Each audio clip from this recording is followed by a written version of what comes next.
Buenas, ¿cómo están?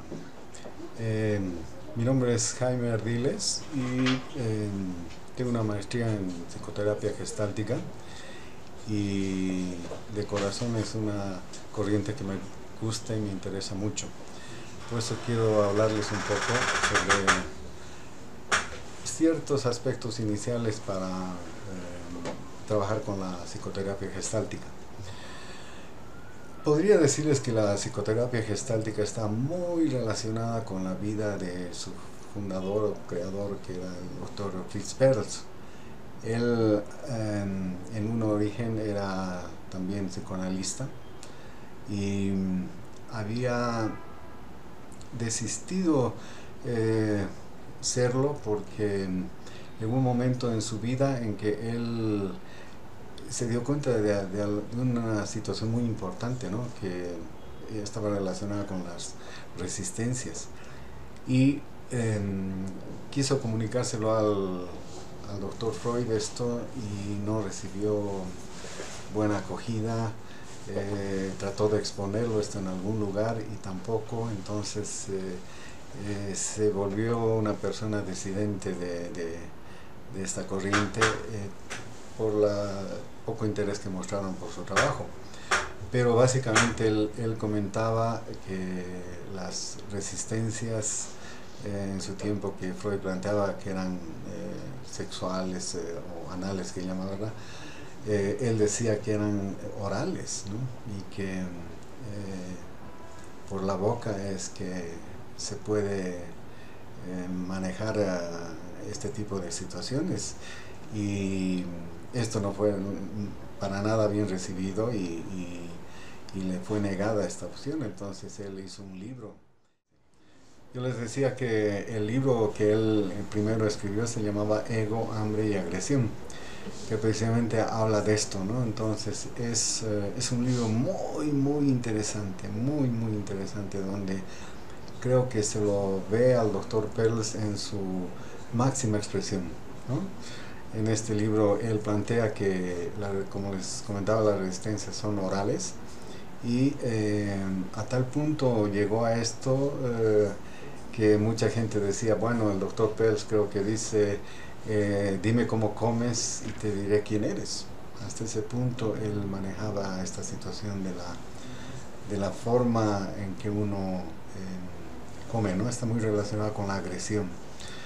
Entonces, en este libro plantea realmente cosas muy interesantes el doctor Perls y se deslinda, digamos, del psicoanálisis, ¿no?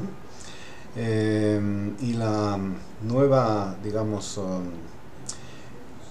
el nuevo planteamiento que él hace está dentro de la... ustedes saben que existen, en ese tiempo, existían por lo menos tres corrientes muy importantes, ¿no? Que eran la teoría psicoanalítica, la teoría conductista y la teoría humanista, ¿no? Más o menos esas corrientes. Y él se acopla en la teoría humanista. Él, digamos, su planteamiento corresponde a esta corriente que existía. Básicamente él comentaba que él tomó la psicología de la gestal. Es bien importante aclarar que la psicología de la gestal es una situación desarrollada por tres científicos alemanes. Él toma esas ideas y las aplica en la terapia. Entonces crea lo que se llama la terapia gestáltica. Entonces son dos cosas diferentes. El doctor Perls aprovechó esta situación de aplicar en la terapia, básicamente en el sentido de que una persona cuando tiene una necesidad o un interés por algo, se abre en su conciencia una acción para realizar para digamos, satisfacer esa necesidad o esa situación de interés que uno tiene por algo. Y tiene un curso. Si esta situación se truncara en algún momento, donde uno se energetiza, donde uno busca, etcétera, y la tiene que cerrar. Si se truncara, existen lo que se llaman las situaciones incompletas, inconclusas, o gestalten incompletas, que llamaba, ¿no? Entonces eso es una de las causas que la gente vaya a terapia. Y él trabajó mucho con esta situación, aplicando, como les digo, la psicología de la Gestalt y creando esta situación. El doctor Pearl se fue un fugitivo de la Segunda Guerra Mundial. Él era judío y lo perseguían y se movió mucho. Entonces su planteamiento está muy relacionado con las etapas que él tuvo que pasar para irse de Alemania. Se fue a Sudáfrica. En Sudáfrica le fue muy bien recibido. Ahí es donde escribió precisamente este libro tan personal de él, que es Ego, Hambre y Agresión. Y él pasó una etapa en que se fue cansando un poco. Él era muy inquieto, era una persona demasiado inquieta en sus ideas, en sus terapias, y era una persona muy receptiva también a nuevas corrientes. Entonces se cansó un poquito de eso y se animó a irse a Estados Unidos, ¿no? Aunque el idioma era un poco limitante para él, pero logró contactarse con personas, digamos, en la misma línea, principalmente Goodman y un grupo de personas, y se animó a ir y, digamos, concluir, o sea, desarrollar y concluir su obra en Estados Unidos, aunque él terminó en Canadá, porque igual en algún momento se le dio por moverse y se fue a Canadá, y ahí es donde terminó sus días, ¿no? Pero básicamente en el planteamiento que él hizo hay mucha riqueza, ¿no? Él había hablado de las bases que crearon la psicoterapia gestáltica. Están relacionadas obviamente una parte con el psicoanálisis de Freud, la filosofía existencial también, de la que rescata la confianza de las potencialidades inherentes en el individuo, la fenomenología, ¿no? Esto es un tema muy importante en la psicoterapia gestáltica. Es el apego a lo obvio, ¿no? Que es lo que a veces no logramos entender y no logramos ver. Lo obvio es muy sencillo, muy simple como para entenderlo, pero en la fenomenología tomó esta parte para que en la terapia, cuando uno trabaja con psicoterapia gestáltica, lo que uno busca es lo que aparece en la persona y lo que uno está percibiendo en ese momento. No se puede manipular eso.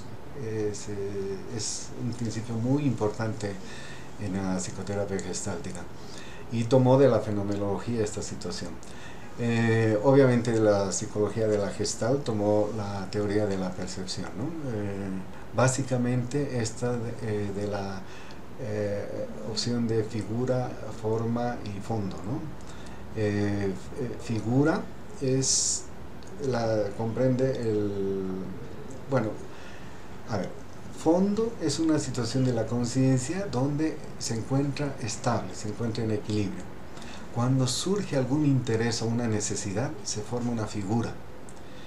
A esa figura y a ese fondo se le llama forma. Se adquiere una cierta forma, ¿no? Por este interés o esta necesidad que uno tenga, y se abre la conciencia para satisfacer esa necesidad. Y la situación es que hay que cerrarla. Como ha nacido, se la satisface y se cierra.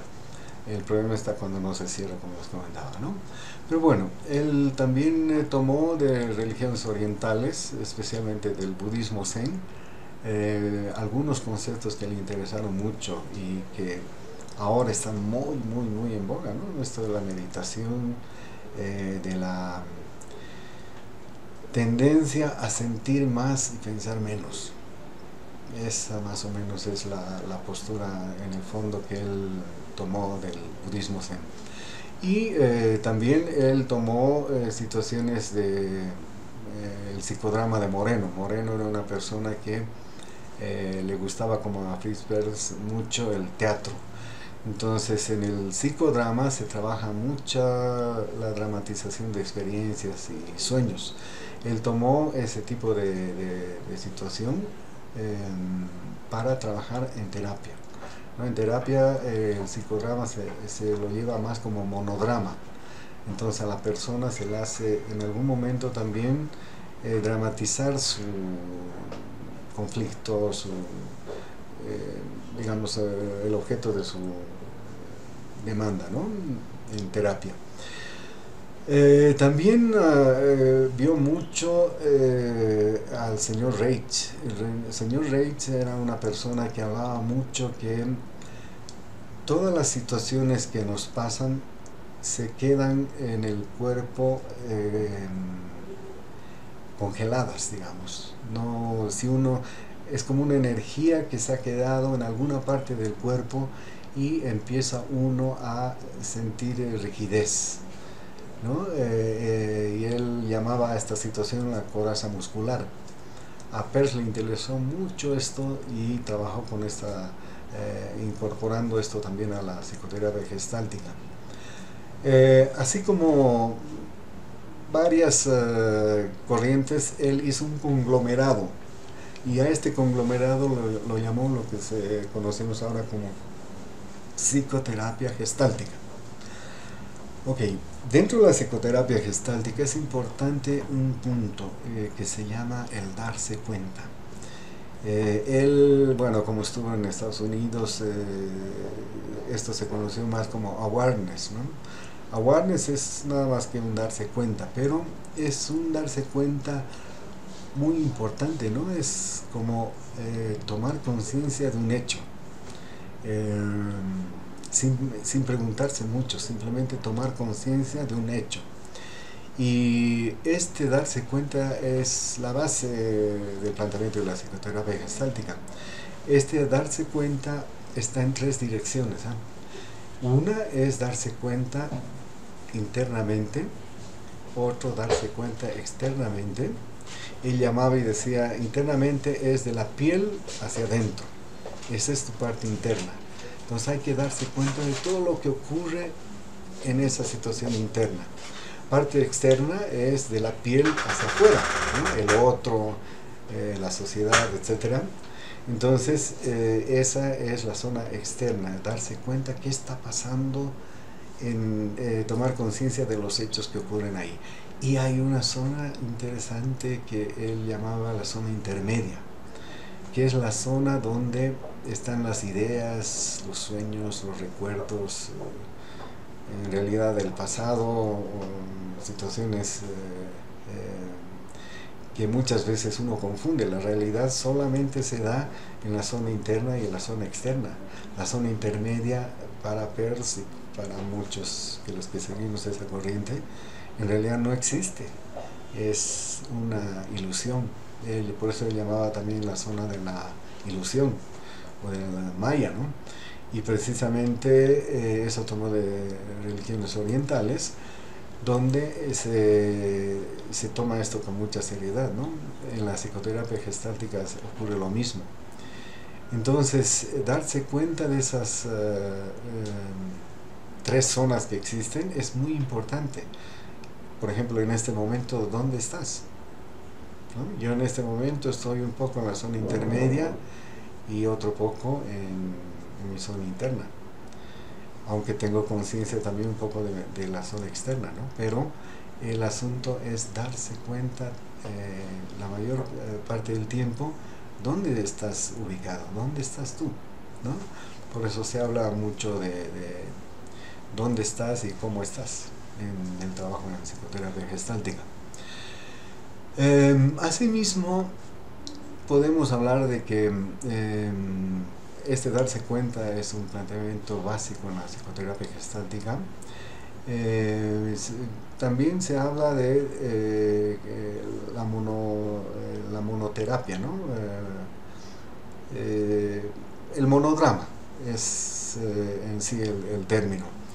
De ahí es donde nace la marca registrada de la psicoterapia gestáltica, que es la silla vacía, ¿no? La silla vacía es una situación donde la persona coloca una situación conflictiva, no siempre una persona que le haya conflictado, puede ser un hecho, puede ser su conflicto, puede ser una parte enajenada de ella, donde tiene oportunidad de mantener un diálogo con esa parte y darse cuenta de muchas cosas a través de esto, ¿no? Entonces yo he escuchado, por ejemplo, la PNL, que utiliza mucho esto y es marca patentada de la psicoterapia gestáltica esto, ¿no? El doctor Peirce la desarrolló con mucho éxito.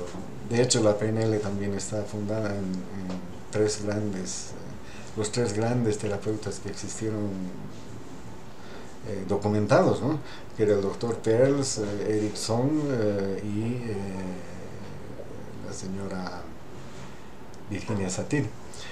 En todo caso, el doctor Peirce se ubica más o menos en esa situación. También encontramos en la psicoterapia gestáltica que tuvo que ver mucho tres situaciones que influenciaron, ¿no?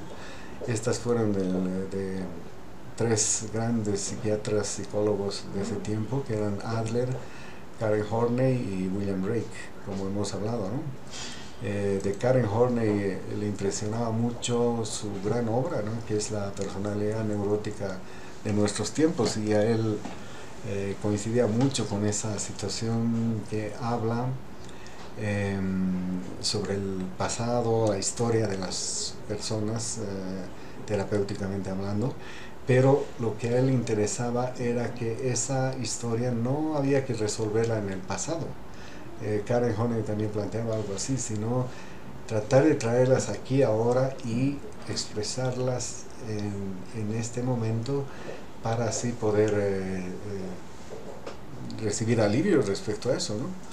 Entonces, esas fueron las tres personas que influenciaron. Ya habíamos hablado de Reich y la coraza corporal, ¿no? Que esto, él planteaba que no solamente son ideas que andan flotando, sino son situaciones corporales que se van acumulando como rigideces, ¿no? Muscularmente.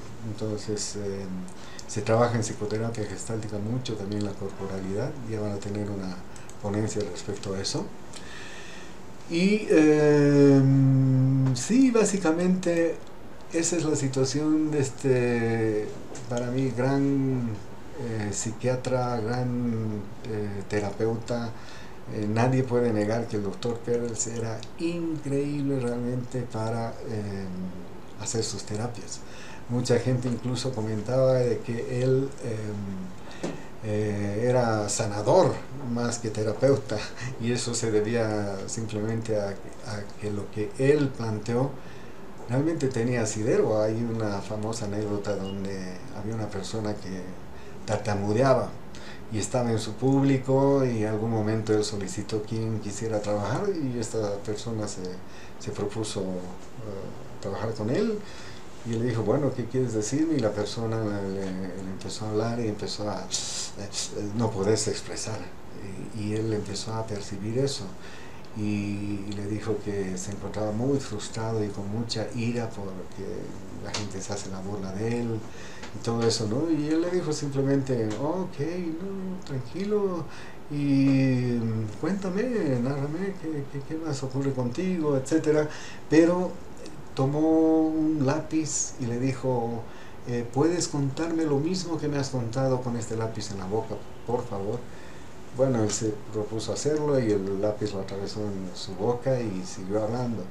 Y él le seguía bombardeando con preguntas, y llegó un momento en que él dijo, mascó el lápiz y lo escupió, y le dijo, doctor Peirce, me está empezando a molestar porque usted me pregunta y me pregunta para que responda, y esta vaina en la boca no me deja hablar. Y él se rió y le dijo, sin embargo, veo que ya no estás tartamudeando, ¿no?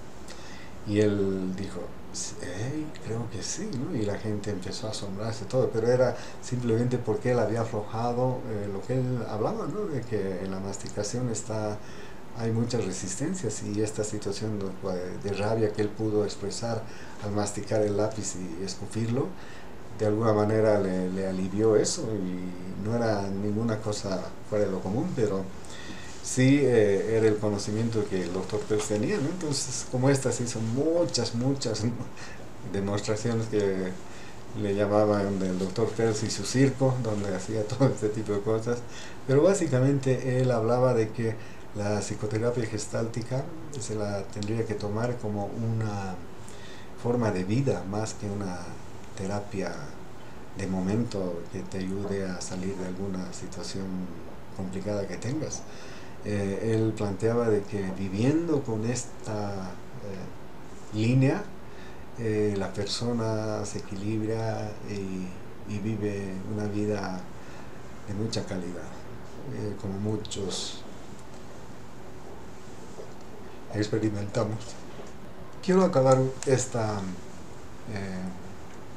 el hecho de compartir con ustedes esta situación con algo que seguramente colegas míos van a venir a desarrollar, pero se trata básicamente de el sí mismo, ¿no? Y el ciclo de conciencia que tiene esta situación en la persona, ¿no? El sí mismo es como su nombre lo dice, es algo personal de cada uno, ¿eh? Es algo que cada uno realmente es, como se comentaba en los tiempos del doctor Pers, ¿no? El sí mismo es muy importante, y el contacto con el sí mismo es básico, realmente es una forma poco habitual de vivir, pero es una forma la más saludable de vivir, ¿no? Y este sí mismo se ve afectado, como les había hablado, de situaciones de necesidades e intereses. Todo el tiempo surgen necesidades e intereses, pero tienen un ciclo esto, ¿no? O sea, el momento que aparece un interés por algo o una necesidad, se moviliza energía, ¿no? Se moviliza energía, y obviamente eso es debido a la excitación por conseguir eso, ¿no? Y esto tiene que tener una acción. Esta movilización de energía va encaminada a tener una acción. Esta acción está encaminada a satisfacer la necesidad, y cuando uno logra ubicar la situación que le va a satisfacer, existe lo que se llama el contacto. Luego del contacto, uno digamos, satisface con la necesidad o con el interés por algo que muestra, y existe lo que se llama una sensación de volver al equilibrio, ¿no? Y cumplir este ciclo de conciencia que se llama. Y los problemas están cuando uno no se traba en algún lugar. Hay una situación concreta para cada resistencia que se habla, y de esto van a hablar compañeros en lo posterior. Por el momento, bueno, yo les animo a que tomen un poquito de interés en esta corriente. Es muy interesante, muy interesante, y para algunos es vital. ¿Ok? Los quiero mucho, cuídense.